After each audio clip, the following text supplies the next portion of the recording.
Welcome to the Pressrow. Behind-the-scenes stories from the world of sports media. Pressrow. Insight and interviews from around the sports world. Now here's your host, Jonah Sigel. Welcome back. Believe in the Pressrow. Jonah Sigel here in Seattle. A beautiful Wednesday afternoon. It's not raining, so we're good on that. And for the rest of the country that's getting pounded in cold and wind and snow, I apologize. I talk to lots of people in the industry, the sports media industry, and I look forward to each interview that I do.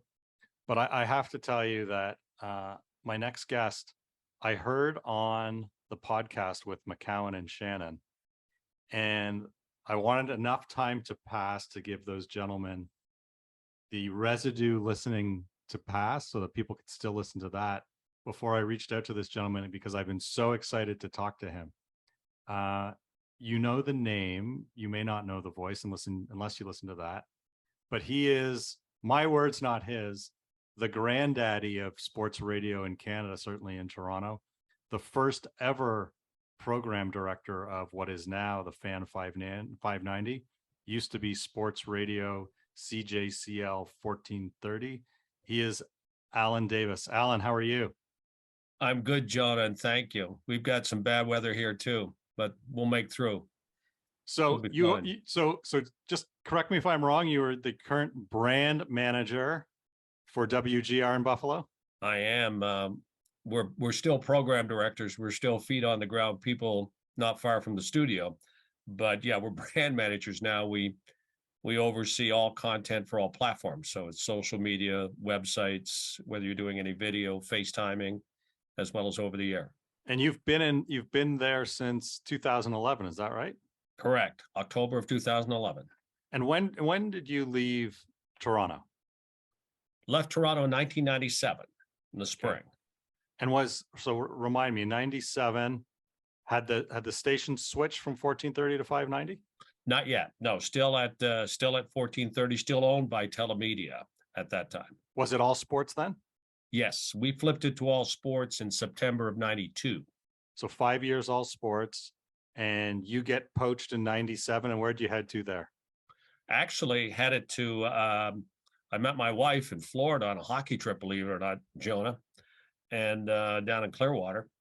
And we ended up going back to my hometown in Halifax, worked for eventually what was Chum Radio out in Halifax for 2 years, then went to Ottawa, and again Chum, and put the team on the air in Ottawa, and then from there Portland, Kansas City, Tampa, now here in Buffalo.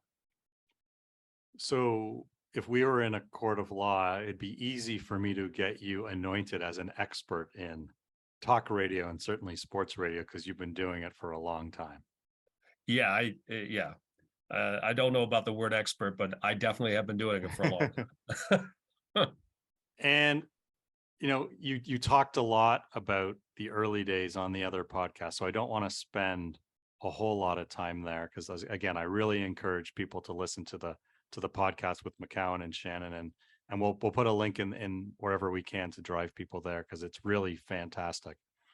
What I want to talk to you today about are a couple of things. One, I get into verbal disagreements with a lot of folks about the future of the business, where things are headed, not just in Toronto to the degree you can talk about in Canada, but just generally speaking. And you have full authority and license to tell me that I'm wrong and I'm an idiot. I get it a lot. I have 2 kids. But I'm much more hopeful than I think a lot of people are. And one of my kids, the one that actually produces and edits this pod for me, is studying right now communications with a minor in journalism. And everyone I talk to says, oh my God, get him out of that. This is going the way of the dodo. That's an awful place for him to be. And one, I disagree, because you follow your passion. And if that's what motivates you and it's going to get you out of bed to do well every day, then I think you should follow it. But more importantly, too, because I actually believe that storytelling is going to remain prominent in our lives forever, whatever that means. And the vehicle may change, or what we may call it may change, but there's always going to be a place for talk and for dialogue and for discussion. So that's one of the reasons I wanted to have you on today, is because in a lot of ways, almost in every way, Americans are way ahead of Canadians. So your station, by fact that you're talking about social media and platforms, puts you way ahead of what I'm seeing today with what's going on in Canada as I ramble on here.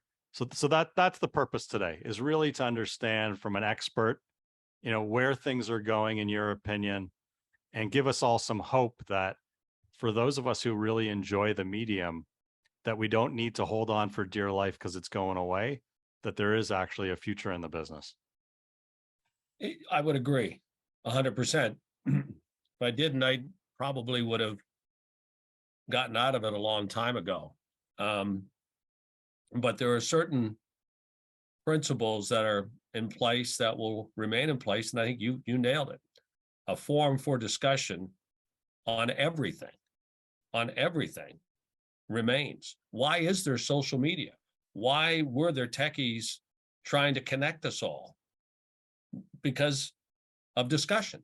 What was happening in my world, sports bars, in living rooms, in guys' basements, is now the same thing opened up to the universe. That's not going to change. Radio, specifically for me, has been, the original connector. The original social media was radio. You didn't get a chance necessarily to interact the way you do now with me, but you could call, you could listen. We were together. It was a one-on-one conversation. That remains. That will not change. And so I'm a 100% believer that whatever the form, vehicle, as well, it doesn't change. People's passion to connect and engage won't change. And so, Jonah, I agree with you.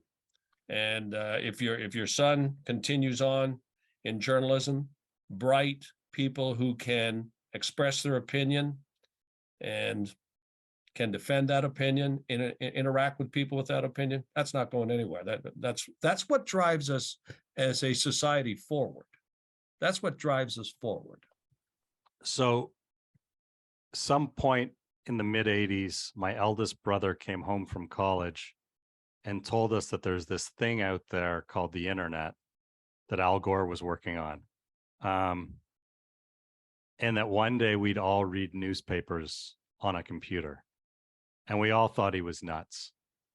And then I remember living in Michigan at the time, the first time I could read Steve Simmons's article and Stephen Brunt's article and Damian Cox's articles on my computer for free. And that world has been dramatically disrupted by all kinds of websites and content and idiots like me writing. They're still figuring it out. Ultimately, and you know this better than anybody, the only way the vehicle works is if somebody's making money on the back end of it.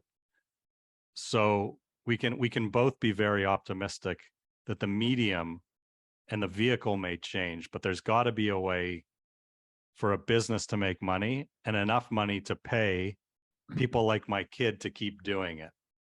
And that's part of the reason I want to talk to you today, is to figure out if you have insight into how that's going to work, because that's where I think people struggle the most, is especially in Canada right now.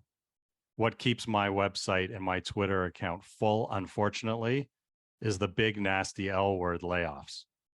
And the easiest way for companies, the laziest way for companies to hit numbers is with an axe, which is tremendously sad and unfortunate.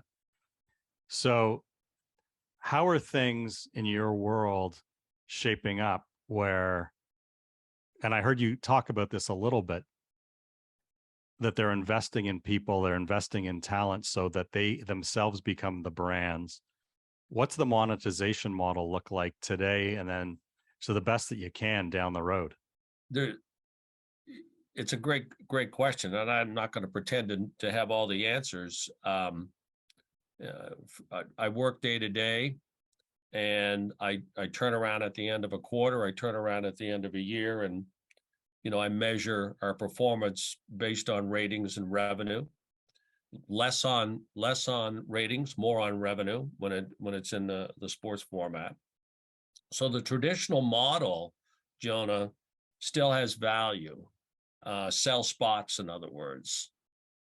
And the more spots you sell, the greater return for the company that's in the business. And for me, that's Odyssey.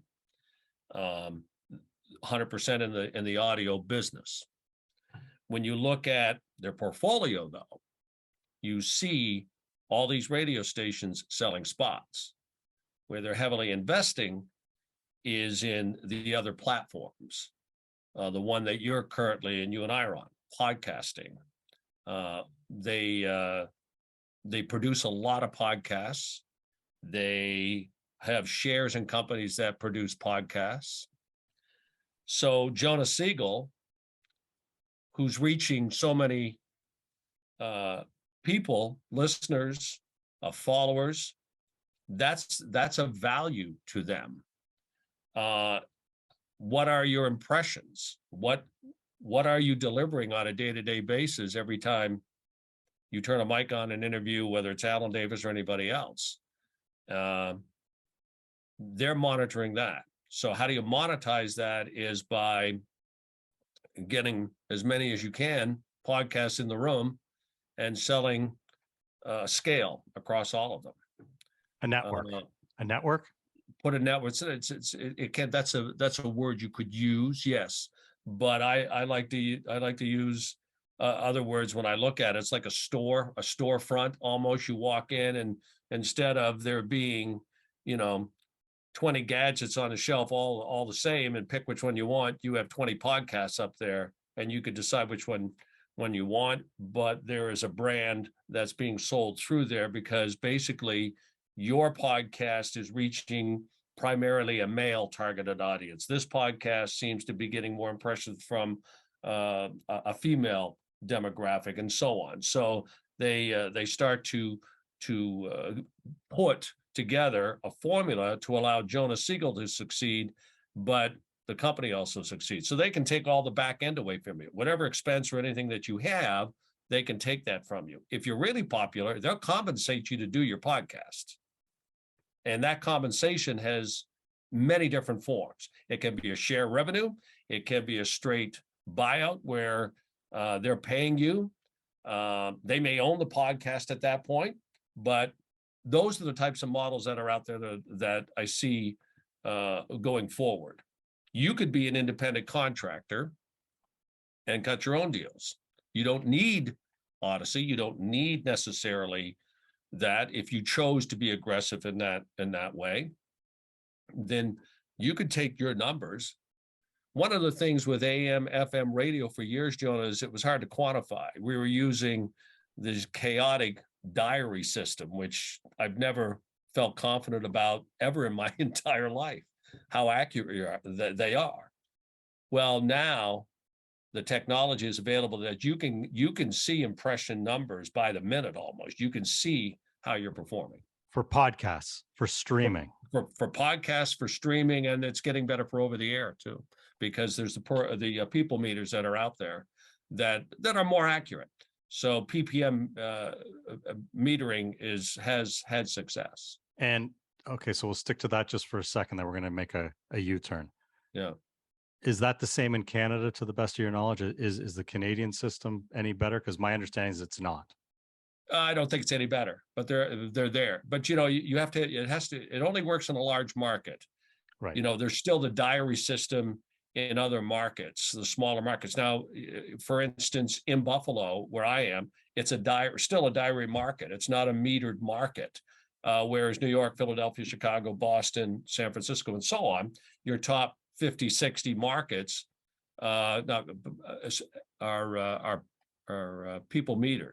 And it comes with its flaws, but certainly it's an improvement from a diary method.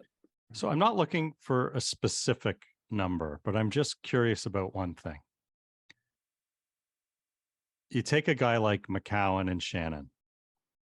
They used to walk into the Rogers studio every day of the week, and they would do primetime sports. Forget their salaries and forget the salary of the guys that were behind the wall. From a production standpoint, not included, how much more expensive is it to do a radio show versus a podcast show?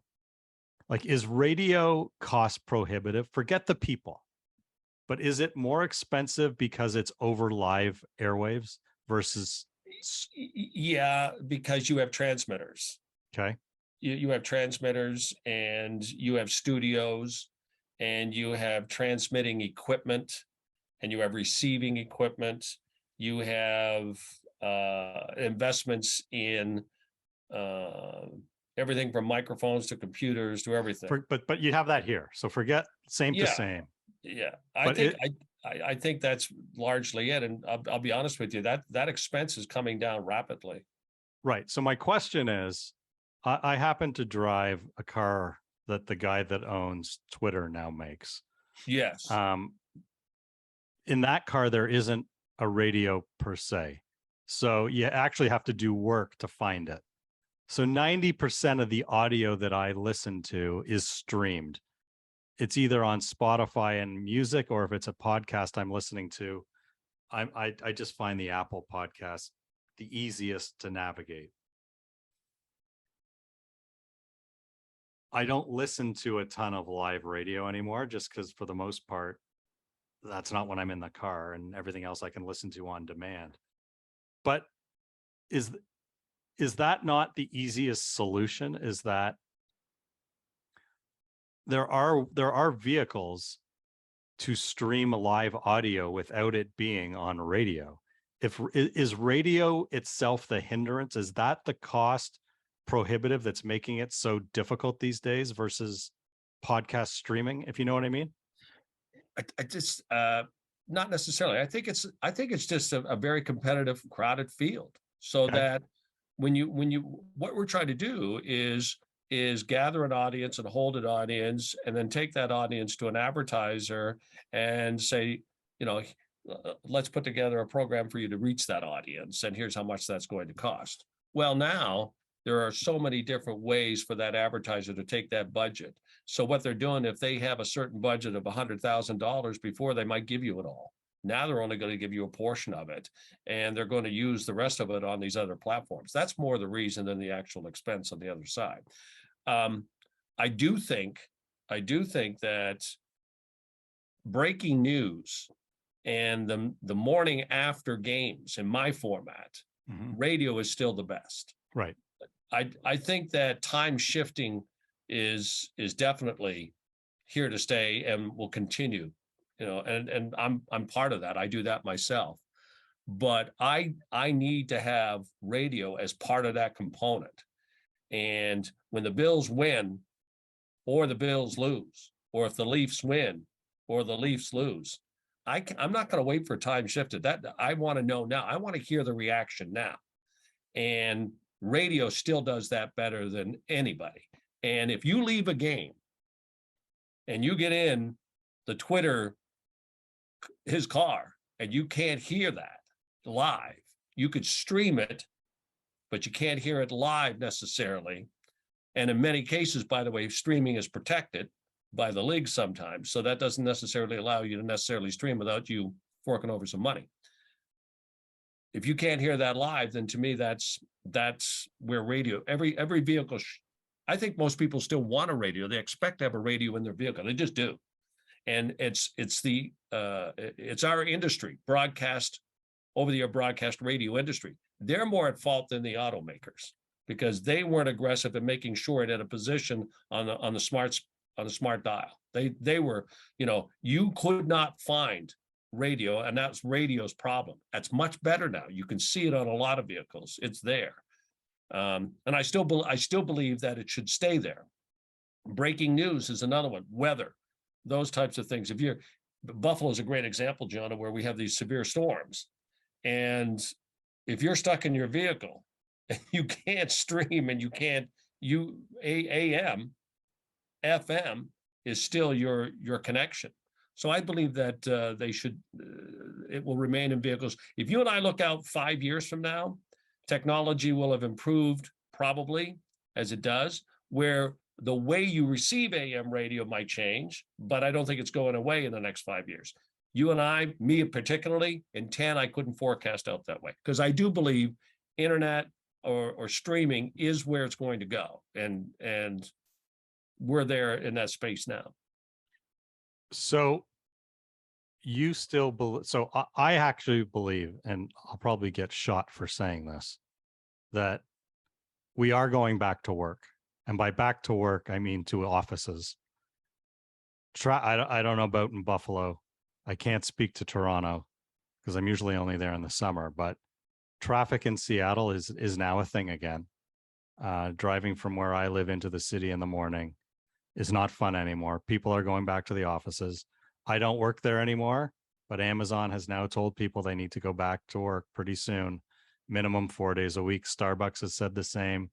So people are going back to work, which means they're going to be back in their cars. Is morning drive an area where you would be investing in if you were starting a radio station? Yeah.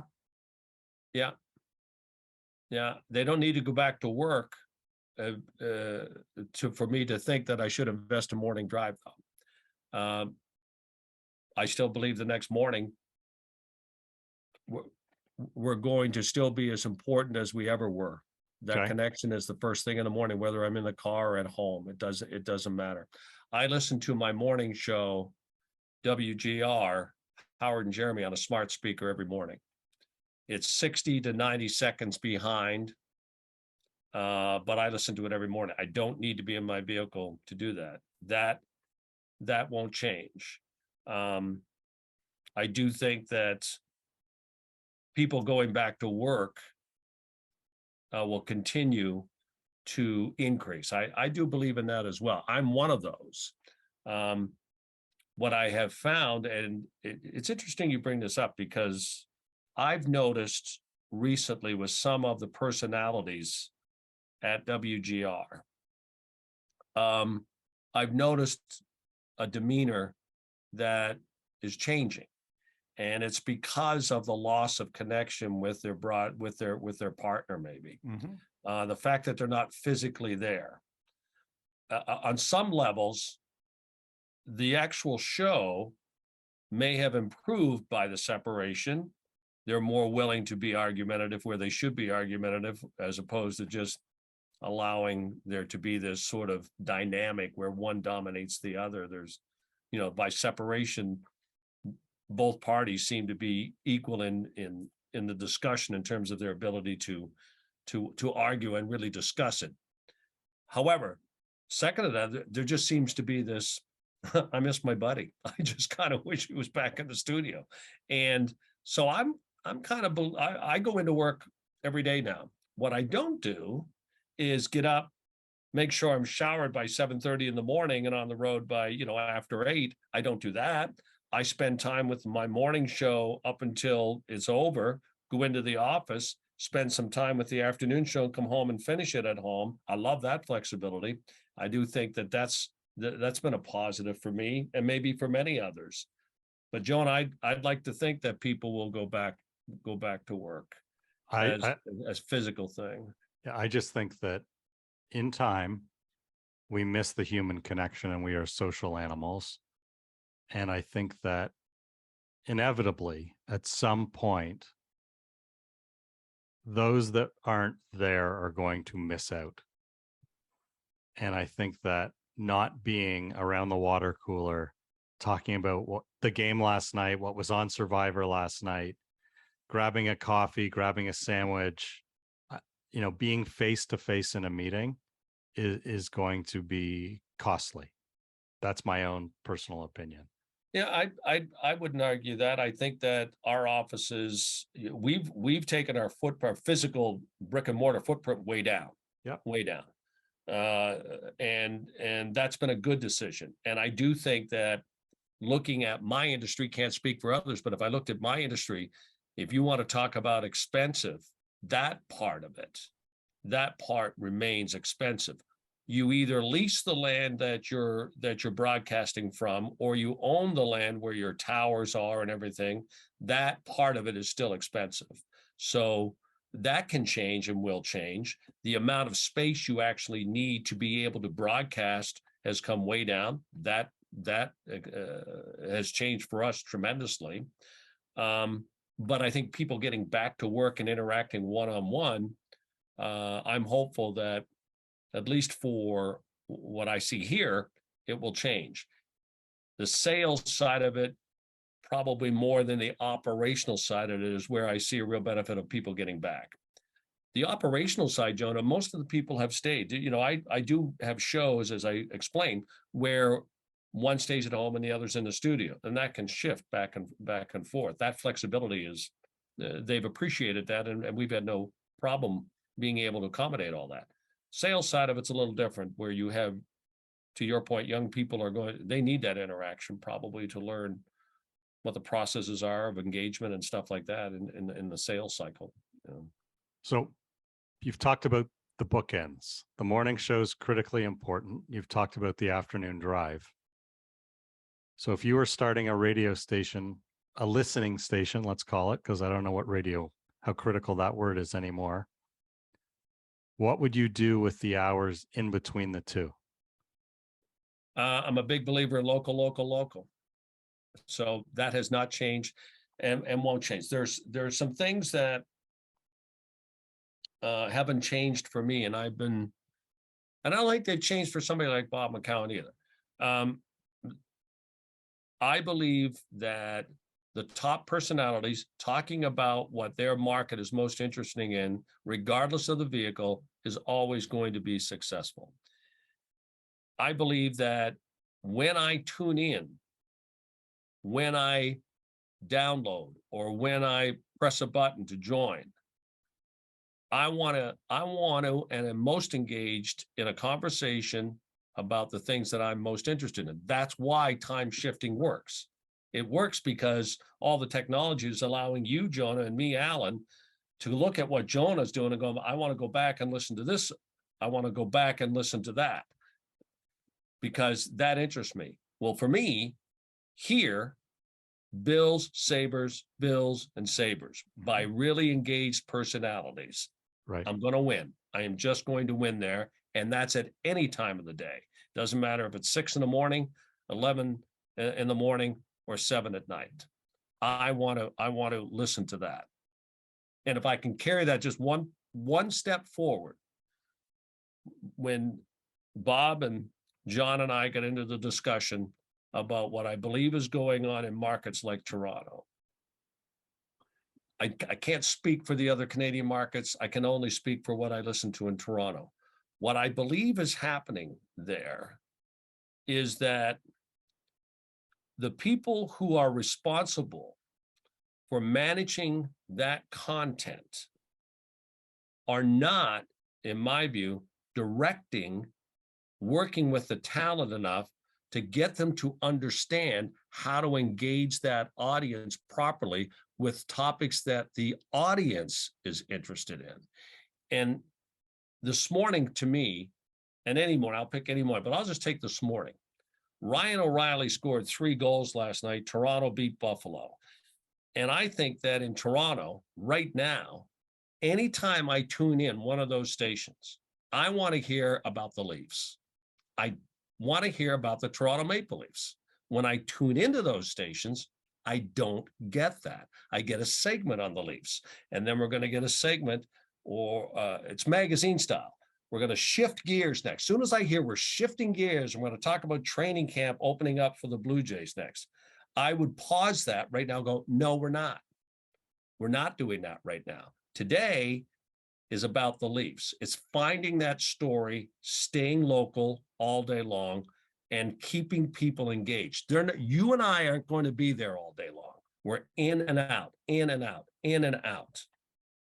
And I want you coming back. And when you come back, I want you to be able to get what you want. And right now, I don't believe that that necessarily is happening. I think that they're missing on something that I had to learn. I had to learn that myself. I did. And once I figured that out, working with other stations and other talent, that the engagement level happens by taking those top stories and staying there, whatever time. It doesn't matter, Jonah, if it's morning, midday, or not. Stay focused, play the hits, stay in that zone. You can convert that to more impressions on any platform. You can convert that to greater discussion, greater engagement. It takes a special personality to do it. Still has to be really good at doing it. Still has to be twist the same subject 15 different ways, but that's what you do. So follow up to that, they at least one of the stations has invested heavily because they own the team by sending a ton of people down to Dunedin to cover the Blue Jays.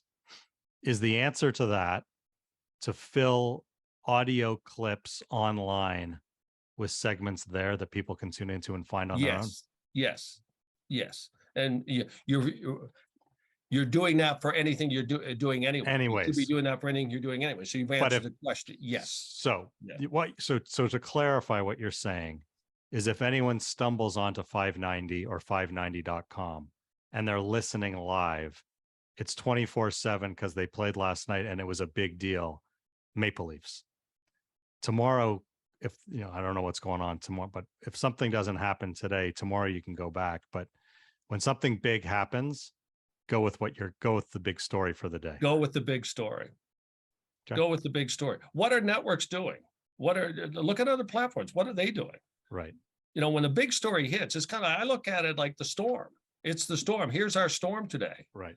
Our storm is breaking news. The Maple Leafs today. Tomorrow, by the way, there could be a major story that breaks. Right. Involving the Toronto Blue Jays. Whatever that story is, I'm going back to find out more about that story, and I want to hear from the best personalities about that story, what they think about it, what they're talking about. It just drives me crazy when I know there's a great story out there and I tune in and it's like they're not involved in it. Right. Because this segment, we're talking about the Raptors. Well, there's no story about the Raptors today. It's nice to talk about the Raptors. You're feeding the Raptor fan what? There's no story there. What is the story and who are the personalities covered? Bob was really good at it. And there were others really good at it. There's plenty of them out there. What I maintain is that people managing that above that's next level. They're the ones that need to direct that a little better, in my view, to make sure they stay there. Jonah's talking about the same thing. You like to talk to people about a number of different things. You enjoy talking to people about all kinds of different subjects. And that takes a special talent too, by the way. But if I said to you, you got to talk about what the top story is all day long, and that top story could be the same story for 5 or 6 days, you're going to look at me and go, I don't know that I can do that. Well, you can do that. And you do it by engaging your audience in all these platforms and let them drive that topic for you. I never hear a caller in Toronto radio. Right. Well, they've stopped it. There's 5 million people up there, and there's only 8 people I need to hear from every day. Well, that's where I think the problem is. What about the fact that I assume it was started by you, carried forward by future administrations, then it looks like it's stopped? The lack of development of talent. It just does not seem like there's a bullpen, if you will, a minor leagues of young talent coming up on the stations. That it's all old is the wrong word because I don't know how old a lot of them are. But instead of going to overnight radio with CBS or ESPN or Dan Patrick, who I happen to like, by the way, and I love his show, but that doesn't work north of the border. You and I know that. Right. Isn't it cheaper to get students on I mean, I know it sounds embarrassing, but wouldn't you rather have local talent on there talking local than that was my question. Like, why are they doing that? Because it's got to be money related. It has to be. That is money related. That is money related. Yeah. If you take a look at each hour of your broadcast day and you look at where most of your inventory is driving revenue, it's certainly not in the evening and overnights and on the weekends. And so we have to find an answer, because the expense is still there to have these shows on the air on all these different hours. So I understand that networks providing content for you, they just, in exchange for that inventory, a barter system that they do, we'll give you really good content, we'll keep you on the air, we'll reduce your expenses, and you'll stay in format. It'd be hard for me to argue that. I do it myself. Speaking about the development of talent, well, that's why you have podcasts. I go to a podcast. How many people do podcasts now? Well, that's an outlet for somebody to learn how to do it. You are the kid that was in the stands calling the play-by-play. Well, now you have the ability to be able to do that right from your home. You can sit and do that right at home if you want, and you can email a link to it to me, and I can work with you that way. The development of talent is the fault of all of us. The stars that are out there in many ways are stars because they actually had the ability from the beginning. And we always like to say, well, I helped develop that talent. I call bull on that. And in a lot of cases, I don't think we've done that at all. You put a couple of people together and say, talk sports, and you go like that, and you're good to go. And you try to make sure you hang on to the ones who are the stars as long as they possibly can. You know, I'm losing Howard Simon, who's a great talent. He's been the morning host of Howard and Jeremy for 18 years. He's retiring. Well, it's on me to make sure that I put somebody, a team in there that is equally entertaining and engaging. Well, if we're not working on developing talent, then I'm in a bad spot, aren't I? And so I think that is the fault of us as broadcasters, that we've stopped doing that. We say we're doing it, but we're really not doing it. And that's for any format that I listen to. A lot of times a talent comes along that's just good. They're just good. They're Dan Schulman. You put them on the air and away they go. And you say to yourself, well, I developed Dan Schulman. No, you didn't. You just gave Dan Schulman an outlet. He developed himself. But I have to say that I do spend time, and it's really for this reason. The stars that I have earned all their time off. It's as simple as that, Jonah. I've got to have somebody ready to go in when they're off on vacation for 5 weeks, or they can't make it in today. So I put producers in place that could be that next talent. I keep weekend hours available during the day so that we can put people in there and we can develop talent there. We do have kids doing podcasts that they're developing their skill set there. I'm about to have to make changes at the station myself, and I'm excited about it. Honestly, I'm excited about some of the young talent that we have coming up. Who's next? You talked with Nelson, correct? Nelson Millman? Of course. Nelson and I are the best of friends, have been forever. Wouldn't be here without Nelson, to be honest with you. He and I have had these discussions forever and ever and ever. We always were asking ourselves, who's next? What if Bob can't make it in today? Who's next? Who's next? Who's next? Well, you have to be very active in that pool. Every coach of every hockey team, baseball team, basketball team, every general manager is always who's next. We need to be who's next all the time. And you have to invest more time than I think is happening in some places. The concept of a ghost kitchen, you may not be familiar with. Tell me. It's pretty cool, actually. Companies rent a warehouse and they subdivide the warehouse into multiple spaces, and then they lease those spaces to restaurants, and you would never know they're there. And in those spaces are, say they take, 1,000 feet and they subdivide it into 10 spaces. And inside that warehouse, you get a McDonald's, a Subway, a Burger King, and they each have in that warehouse their own little kitchen. And in the back door, once a day comes supplies, and they all split the supplies, and they have a common area to do the dishes. And in the front of the door, there's a little area that you can walk in. Joe, you and I could walk in and order from a kiosk, but they don't have to deal with hundreds of employees. And more importantly, when the Uber driver shows up, it doesn't clog up a restaurant. And they put these in downtown areas that are kind of dilapidated or whatever, and they serve populations as ghost kitchens. So nobody ever knows they're there, but they serve areas where high demand for delivery. That's what they're built up as. Why am I bringing this up? I wondered if the idea of setting up something like that for podcasting makes sense in markets where people could go in and record podcasts, because it seems to me like so many media markets have missed the boat. And I'm looking squarely at Canada and Toronto, where they've let so many strong, significant talent go out and do their own thing, a la Mccown, a la Darren Dreger, a la whoever you want.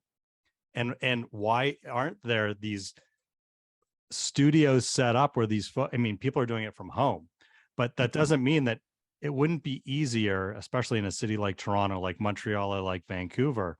I just had the boys from Vancouver on my podcast last week, Sakaris and Price, who are doing really well themselves since they reformatted out in Vancouver.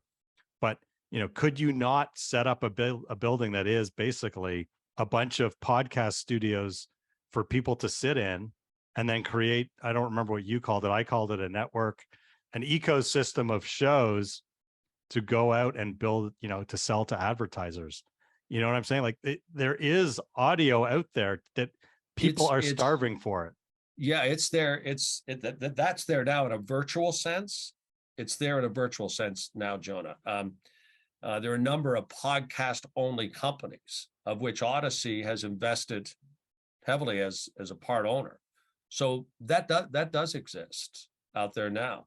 And what they're offering is the opportunity, and they're pretty aggressive in some areas. They're offering the opportunity for young talent to start a podcast, and you could you don't have to have the physical building to do it. You can do your own pod like you're doing right now. Right. You can provide a link, create a relationship, and get all the coaching that you think you might need to present a quality product that people are interested in listening to. And they'll take that and create a model for you to be able to make money and deliver it to a specific audience provided. I'll give you a really good example that's a little more basic, but it's basically the same thing. Odyssey has all these sports stations across the country in major markets. And as I said, an example of that is we own the Fan in New York, we own obviously WGR in Buffalo, but we also own, major brands in the sports arena broadcast in all these markets. But behind the scenes, we also have a sports entity that's separate called 2400 Sports. Their job is to create content for audio specific. Doesn't necessarily have to be over the air. It is podcasts that they're working on. And there's a podcast called Always Game Day in Buffalo. Sal Capaccio, who is our sideline reporter and hosts a show called The Extra Point Show in WGR, he does a podcast with Matt Bove, who's the sports director for Channel 7 here in Buffalo. The two of them do this podcast. Odyssey takes that podcast and puts it up. So you can download it, put it on YouTube. So they're doing that all across the country. So they're coming to me and say, hey, you got anybody in your studios who wants to do a Sabres podcast? Do you have anybody in your studios that wants to do the Business of Sports podcast? Do you have anybody that wants to do a fantasy podcast? And they're testing and doing all kinds of, so they have scale all across the country with this farm full of podcasts that they're taking and presenting to advertisers out there to participate in. So it exists. So I saw that the Barstool acquisition or investment closed. I saw some of the numbers that they're doing, like 1.6 billion minutes. Think about that. Think about that. What drives that? What do you think drives that? It's demand. It's people are hungry. They're sitting with their iPhone and they're sitting with their smart speaker and they're exercising or they're doing whatever and they're listening. And yet in one market, we're retreating and we're cutting and we're eliminating. And I don't, for the life of me, I can't understand. But what really launched Barstool was personalities. Right. But it's personalities. It comes back to the same thing every time. Tom Likas. Do you remember? Do you know who Tom Likas of course, is? yeah. I worked with Tom Likas when I was in Portland. And I was having lunch with him in 2003 or 4, something like that. Because I brought his show to Portland. We're sitting having lunch. And he just looked at me. He said, "You know what, Allan? I don't care how I reach the audience that delivers it. I don't care what it is. I just know that I'm the most important part of it. What I do is going to be the most important part. My personality, my ability to engage and attract and hold an audience is still the most important thing." Barstool would be the same thing. It's successful because people wanted to hear or see what these guys were doing every day. And their ability to do that at another level, a totally, other level than over-the-air broadcast would allow without being fined, was the attractive part of it. And that's the same. Howard Stern left traditional broadcast because he couldn't be who he wanted to be anymore. He goes over to Sirius and basically look, he's more popular and making more money than ever. Bob, by the way, I believe is on a good track with what he's doing. My point is, we're living in this weird world where the 2 largest media companies own the 2 biggest teams. And yet, like, respectfully, there's 335 million Americans. There's, I don't know, 35, 40 million Canadians. So the market size is, it is what it is. But there are personalities in Canada too, Allan. Like, they've let this go. Like, how could these companies not figure this out? They're media companies. They are media companies, but don't you think they have kind of a monopoly? Who's on certain levels? Who is their competition? I mean, the 2 of them decided to own the Maple Leafs. But if they're not, but they've allowed these personalities to continue on outside of the ecosystem and do things on their own. And the leaders in the space in streaming are not them. And that's pretty embarrassing, isn't it? Yeah. I don't know that I don't know that I could say that that'll remain that way.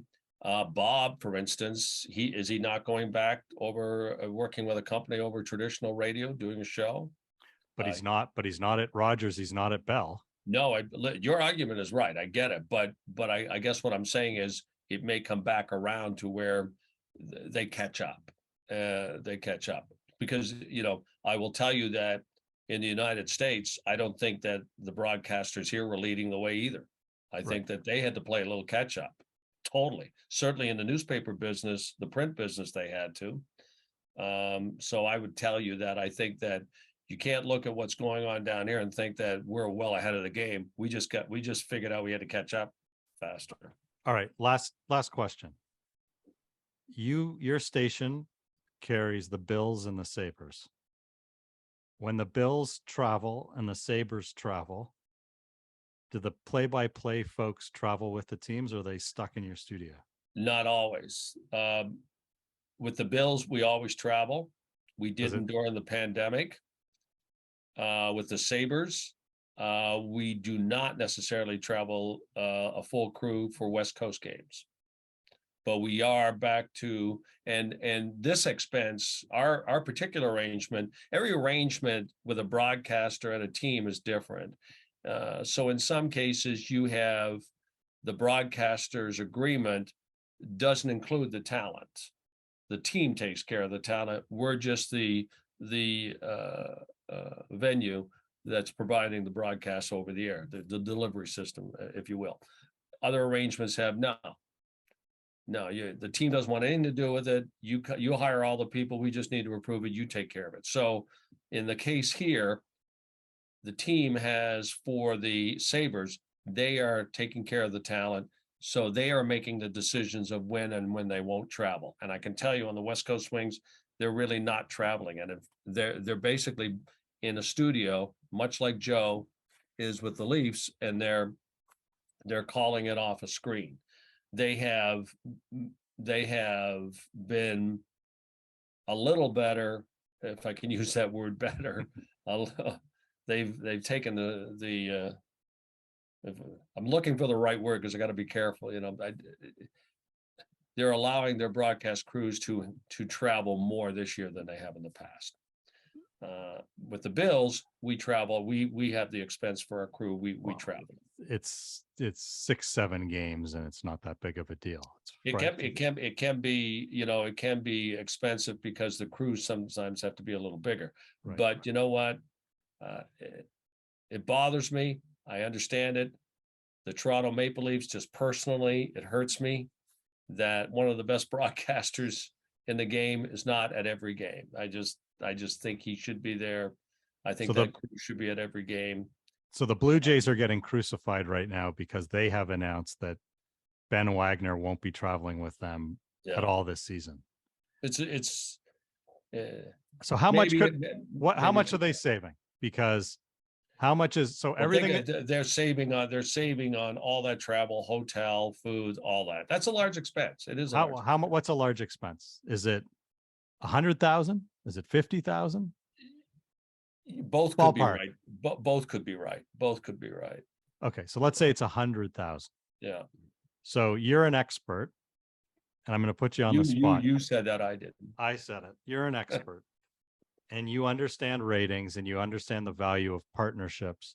You're telling me that we couldn't, you and I, two idiots, I said it again, walk into, the underground of Toronto and sell a partnership that guaranteed somebody the exclusive rights to sell road games for the Toronto Blue Jays and make $250,000 to sell that sponsorship to carry that cost? Like, come on, it's hard to believe. I think if you made that your focus and you said, we're going to do this, I think you could. Yes, I think you could. What is the end game for these broadcasters and these content providers? It's margins. How much can we get? How much can we save? What is our margin here? And they do look at it differently than you and I do.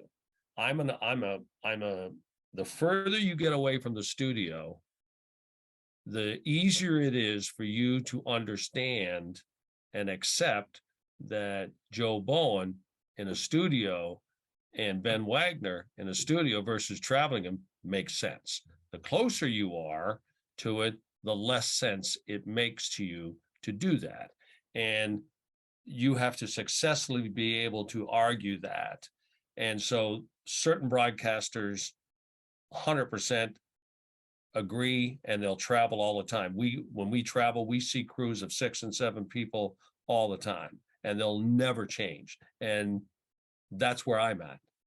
There are others who look at it much, much, much differently. And their belief is that what's coming out of the speaker is the same. It's not different. Where they're broadcasting from doesn't matter. There's proof of that, by the way. When the earthquake happened in San Francisco in the 80s, I had Tom Cheek and Jerry Howarth, Buck Martinez and Tommy Hutton, and I had Roger Boulat and Jacques Doucette for the French broadcast group. We were all out there, Jonah. We were all there, all of us. broadcasting. So we had the crews all in place to be able to broadcast across the country in French and in English. And it was a proud moment. It always was for all of us to be able to do that. When that earthquake happened and we came home, we did not travel everybody back. But if you listen to the radio, the World Series sounded the same. Yeah, there's always circumstances that are exceptions, and I understand that. But I'd like to think that in a season where they're hyping things, they're spending oodles of cash on players, they fixed up the dome, the expectations are through the roof. And as you and I both know, and I love Joe Bowen, there's nothing like listening to a baseball game on a summer night when you're driving up to the cottage or you're at the cottage and you can hear the background noise of the stadium. Wagner's actually very good at what he does. Tom Cheeky isn't, but that's okay.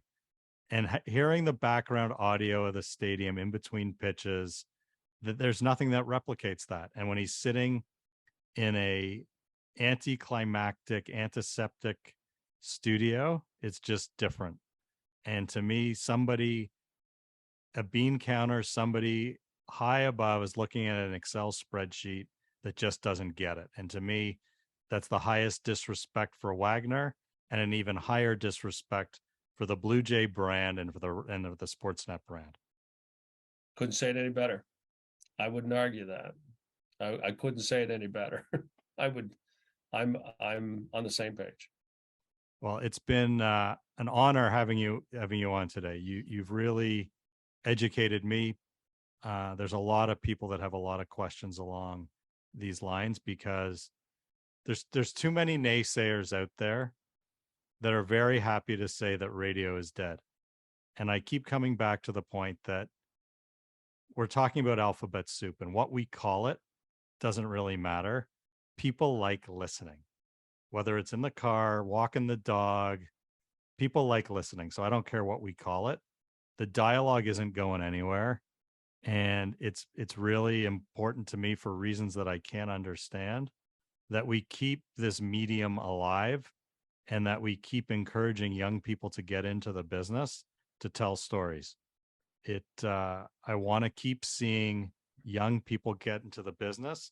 As long as we play sports and as long as we do movies and as long as we're political and we want people to engage and be social with each other, there should be this forum and this medium. And the more people keep saying it's dead, it's dying, don't get into it, the more harm they're doing. And I'm hoping that others like me can be lightning rods against that, because I think it's important. Yeah, I think it's important too. Keep in mind, the next day after a game, if I can go back to that, did you hear what Bob Mccown said? Is much different than saying, did you hear or listen to his podcast about what happened? That's a different experience. That's a totally different experience. And I do believe that radio will remain very much a part of the whole equation. I believe that. I'm still in it. I still enjoy doing it. I still really enjoy being part of it. I love listening to really good talent execute really good radio. That hasn't changed. And by the way, Odyssey is investing in that, just so you know. Well, I told you off air, Ted Koppel put me to bed every night because no matter the story of the day, I wanted to see what he did on it. And I used to get into my car every day and hear McCowan's take on whatever the sports story of the day was. And we missed that. Overdrive on TSN is great and it's really fun, but nobody still captures that. And it live or streamed. I'm out west, so it's usually streamed, but nobody really captures for me here's what happened today. Here's the playmakers, if you will, for what happened today. And here's a good recap of why it happened. And I am hopeful that this will continue. And I really appreciate your time and hoping we can have you back again in the press row. Anytime, Jonah. I really enjoyed spending time with you and speaking with you. It was fun and easy. Till next time, we'll see you in the press row.